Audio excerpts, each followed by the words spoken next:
There are moments in life when the quiet choices matter more than the loud victories. Moments when no one is watching, no applause follows, and yet something inside you is being shaped forever. We often believe strength comes from winning, from proving ourselves, from being seen. But real strength is often invisible. It shows up in small rooms, behind ordinary counters, inside decisions that cost us something. This is a story about self-worth, not the kind that demands recognition, but the kind that survives without it. A story about what happens when a person chooses truth over comfort, peace over approval, and integrity over fear. In a modest town where days moved slowly and names were easily forgotten, there lived a shopkeeper named Elias Morin. He believed he knew who he was. Life was about to test that belief. Elias Morin lived in a town that most maps ignored. It was the kind of place where mornings arrived without urgency, where shop doors opened at the same hour every day, and where people nodded to each other more out of habit than curiosity. Nothing dramatic ever seemed to happen there, and for a long time, Elias believed that was a blessing.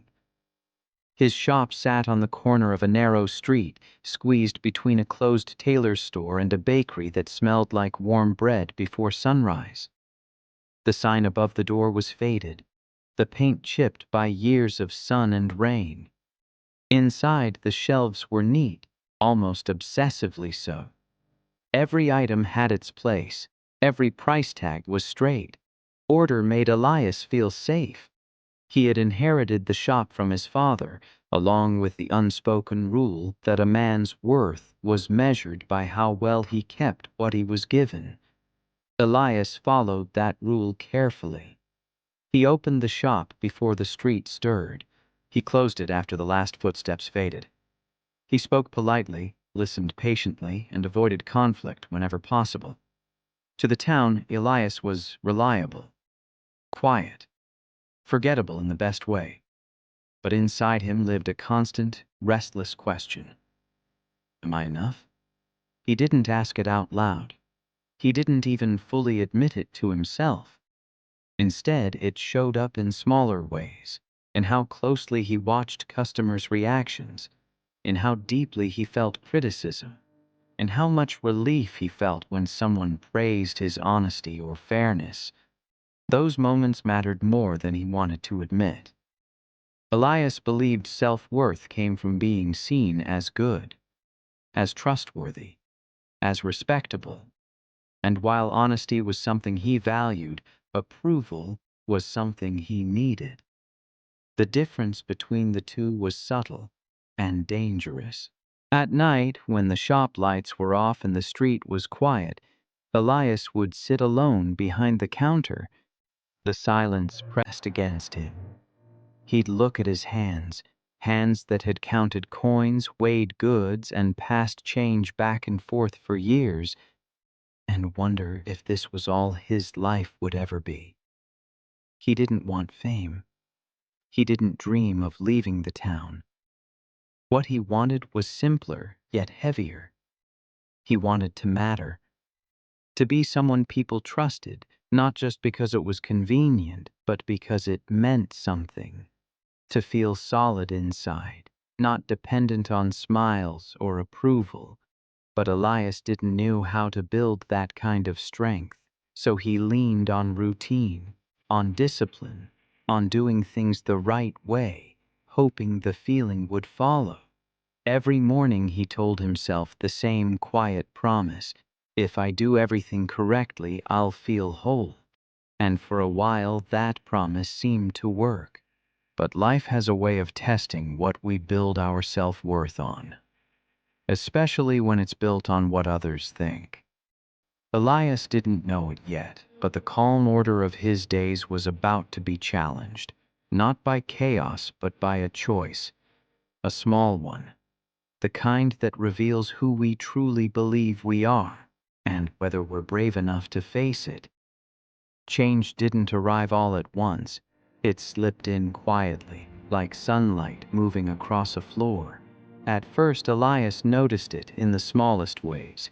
A bell ringing more often above the shop door, familiar faces returning twice in the same week, strangers lingering just a moment longer at the counter. The town hadn't grown, and the street hadn't changed. Yet something was different. People were choosing his shop. Elias told himself it was because of discipline, because he opened early and closed late, because his shelves were clean, his prices fair, his manner respectful. And he wasn't wrong. Every small success was earned. He worked with intention. He kept records carefully. He corrected mistakes immediately, almost painfully so. Each evening, as he locked the door, he felt a quiet satisfaction settle into his chest. This must be what purpose feels like. Word spread slowly, carried in conversations between neighbors and across kitchen tables. Elias became known as the shopkeeper who never cheated, who always measured twice, who would rather lose money than lose trust. Compliments reached him casually, but they stayed with him long after the words faded. "You can rely on Elias," people said. "He does things properly. He's honest." Those sentences became mirrors. Elias looked into them to see himself.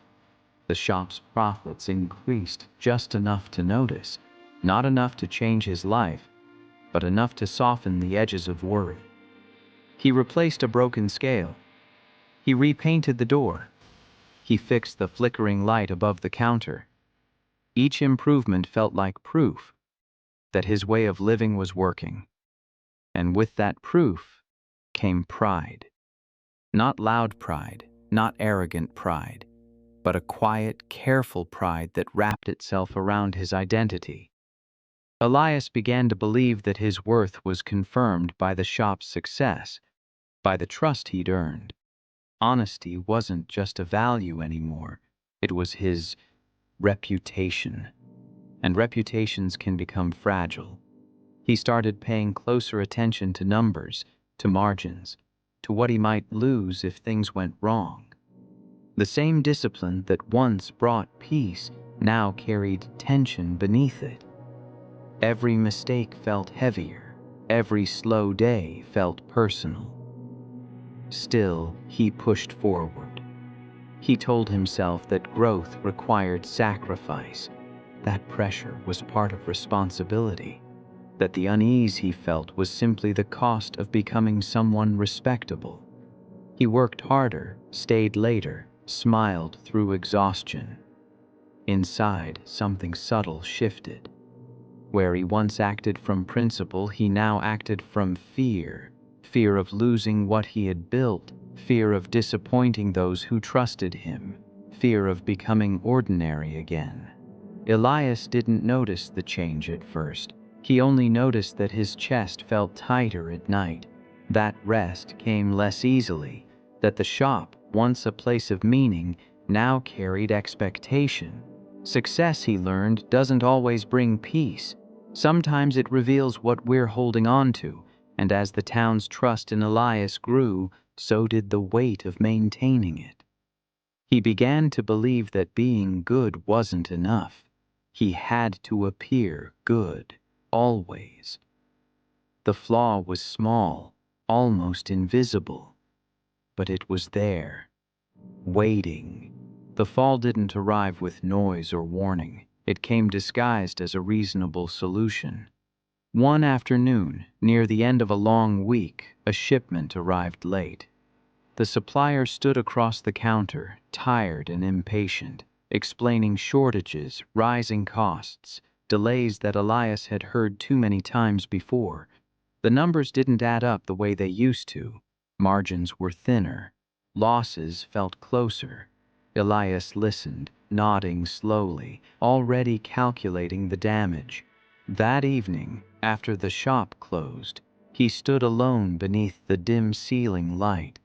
The ledger lay open before him. Rows of careful handwriting stared back like quiet witnesses. He ran a hand through his hair and exhaled. Just one adjustment, he thought. A minor change in measurement, barely noticeable. No one would be harmed. Everyone did it, somewhere, somehow, and he would fix it later, when things stabilized, when the pressure eased. It wasn't greed that guided his hand. It was fear. Fear of slipping backward. Fear of disappointing the town.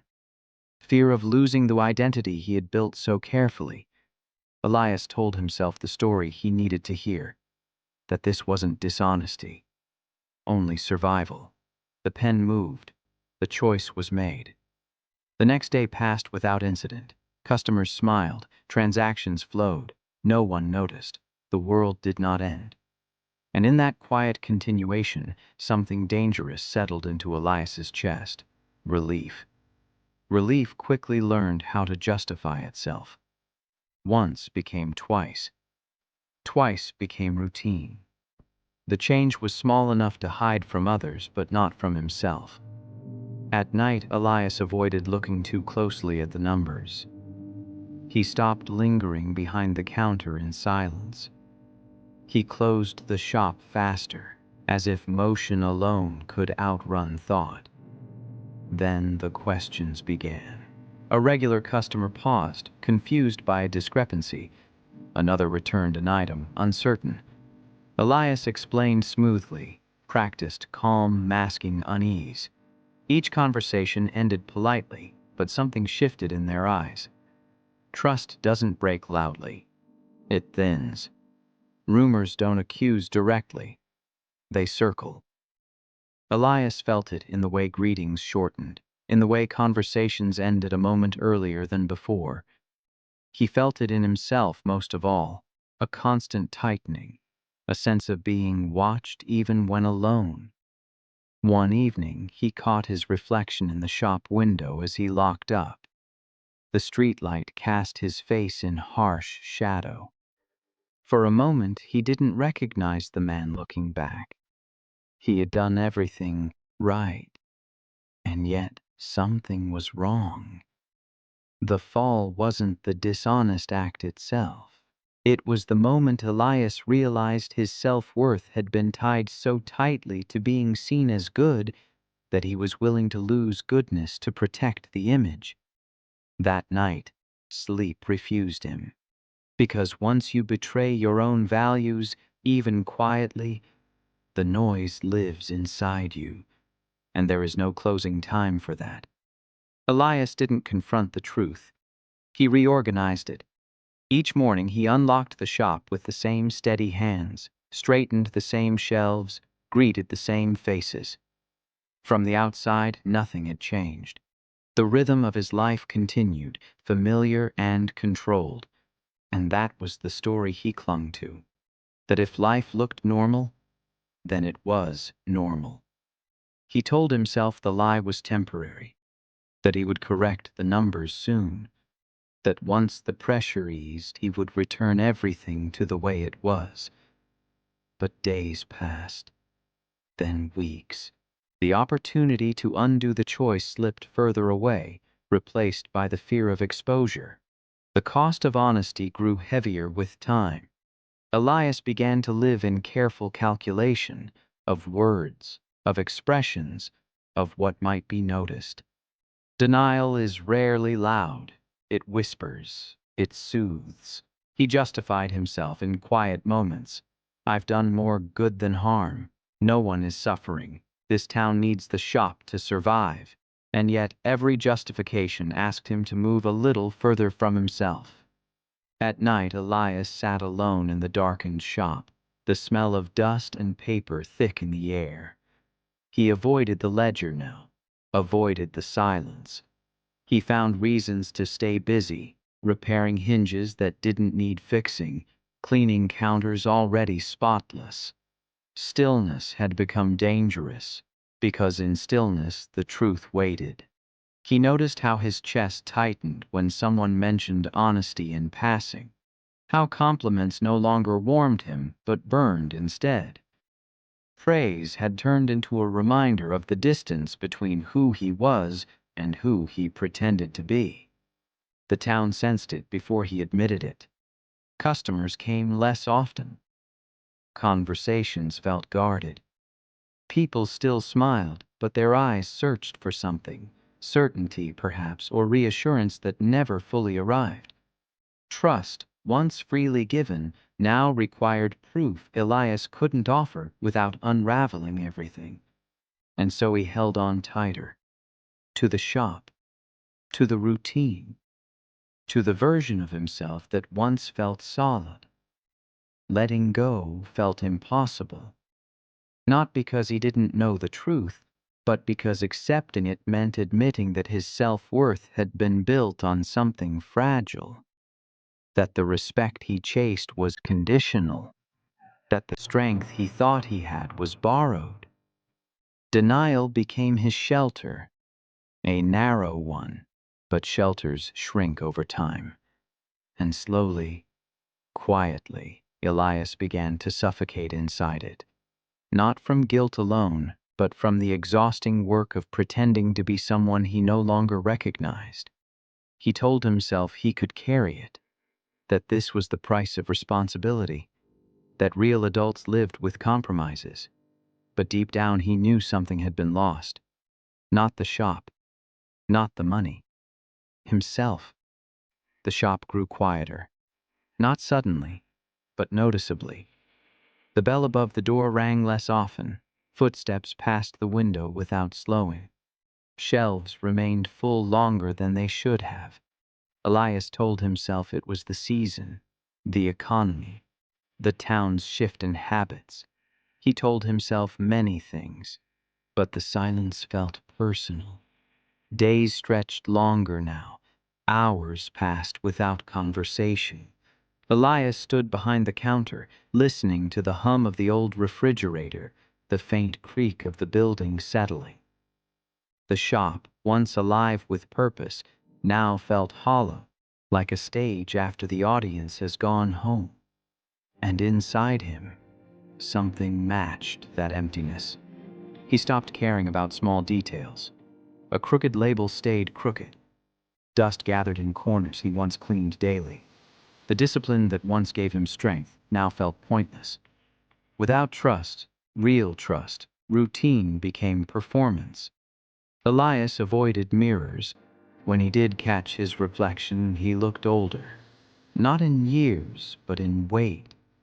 His shoulders carried something heavy, something invisible. The man who once stood proudly behind the counter now leaned on it, as if the wood itself were holding him up. Nights were the hardest. He returned to a small apartment above the shop where the walls held no memories and the rooms echoed his thoughts back at him. He ate without appetite, slept without rest. The lie followed him everywhere, settling into his chest like a second heart. This was the moment he had feared, not being exposed, but being alone with himself. There were no voices accusing him, no dramatic confrontation, just the slow realization that the respect he craved meant nothing if he couldn't respect himself. One evening, as rain tapped softly against the windows, Elias sat on the floor of the shop after closing. He didn't turn on the lights. He let the darkness sit with him. For the first time, he allowed the truth to surface without resistance. He hadn't lost his way because he was weak. He had lost it because he was afraid. Afraid of being ordinary. Afraid of failing. Afraid of discovering that his worth was never guaranteed. The weight of that understanding pressed tears to his eyes. Not from shame alone, but from grief. Grief for the man he had been. Grief for the honesty that once came so naturally. Grief for the peace he had traded for approval. This was the lowest point. Not because everything was gone, but because nothing felt real anymore. And when nothing feels real, change becomes possible, but only if you're willing to face yourself in the dark. The encounter didn't feel important at first. It happened on a slow morning, one of many that had begun to blur together. Elias had opened the shop out of habit more than hope. The street outside was quiet, the air cool and pale with early light. He stood behind the counter, hands resting on the worn wood, staring without really seeing. Then the door opened. An older man stepped inside, moving carefully, as if each step carried memory with it. His coat was simple, his hair silver, his eyes calm in a way Elias hadn't seen in a long time. He nodded once, not in greeting, but in acknowledgement, as though they already shared something unspoken. The man wandered the aisles slowly, touching nothing, reading labels without interest. Elias waited, expecting him to leave empty-handed like so many others lately. Instead, the man approached the counter with a small item in his palm. "You've changed," he said gently. Elias stiffened. "I'm sorry?" The man smiled, not unkindly. "Not the shop," he clarified. "You." There was no accusation in his voice, no judgment, just observation. Elias didn't know why, but something in that calm certainty loosened his defenses. "I don't think we've met," he said. "We haven't," the man replied, "but I've known places like this, and people like you." He placed the item on the counter and looked Elias in the eye.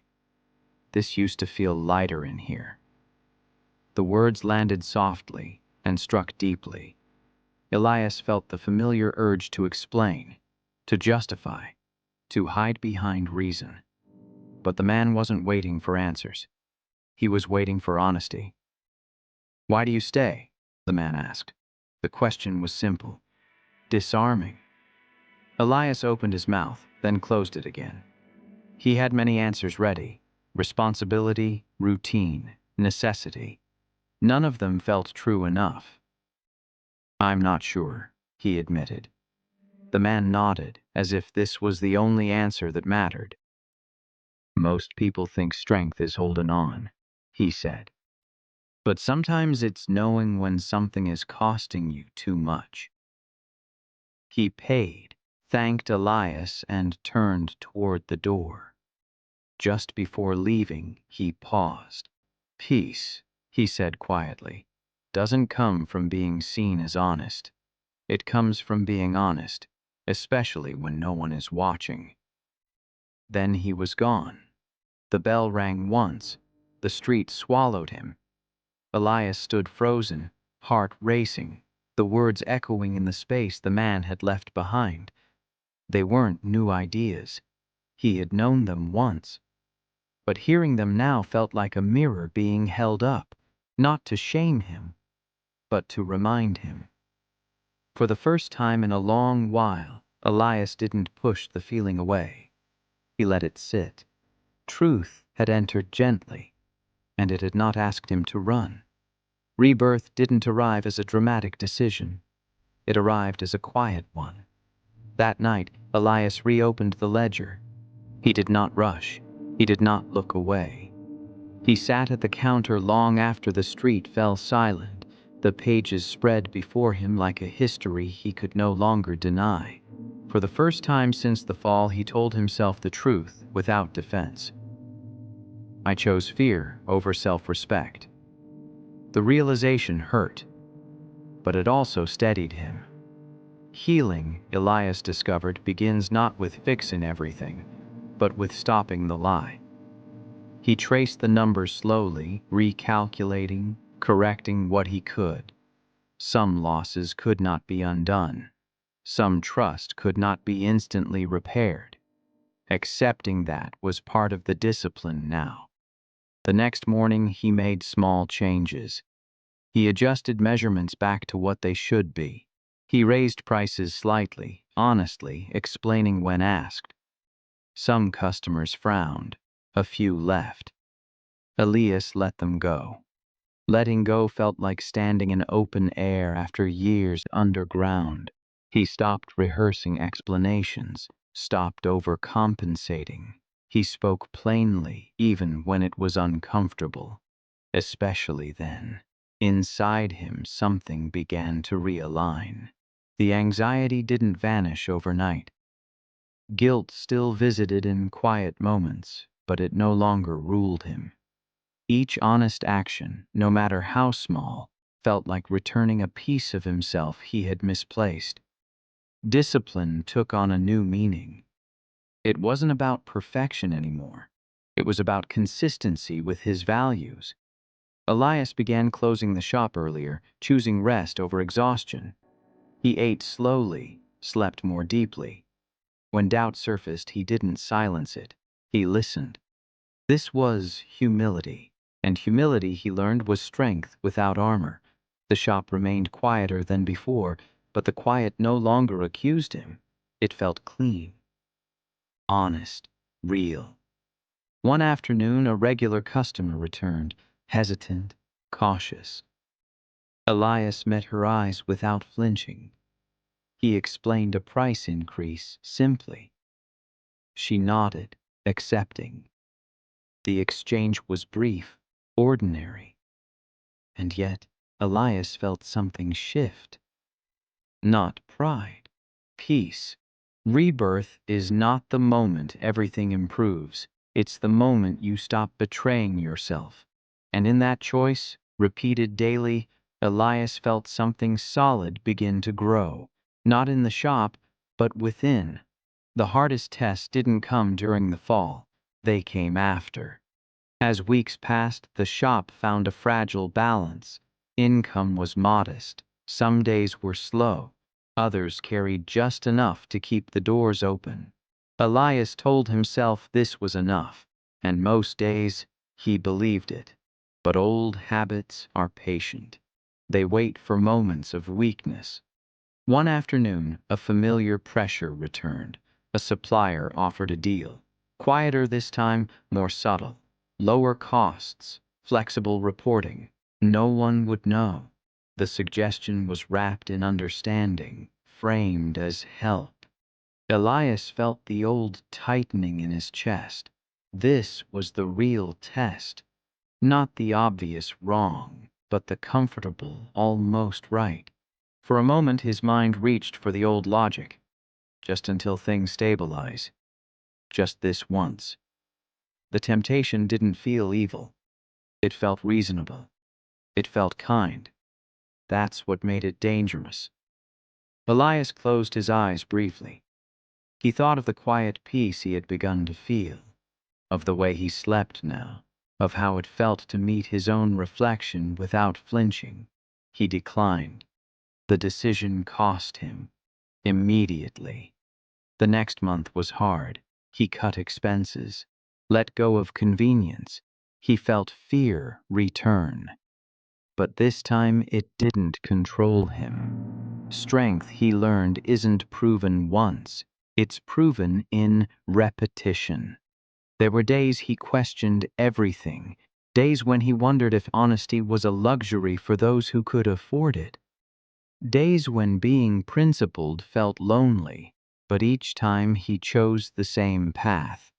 Not because it was easy, but because it was aligned. The new struggle wasn't about surviving the world, it was about staying true within it.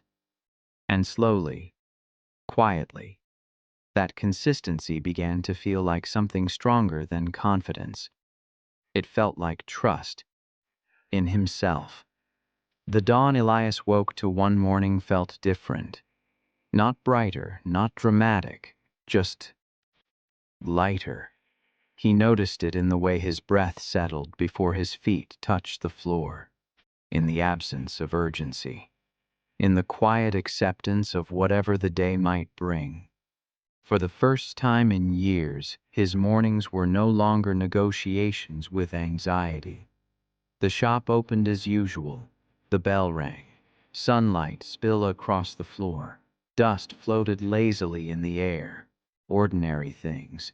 Yet they carried a sense of meaning Elias had forgotten was possible.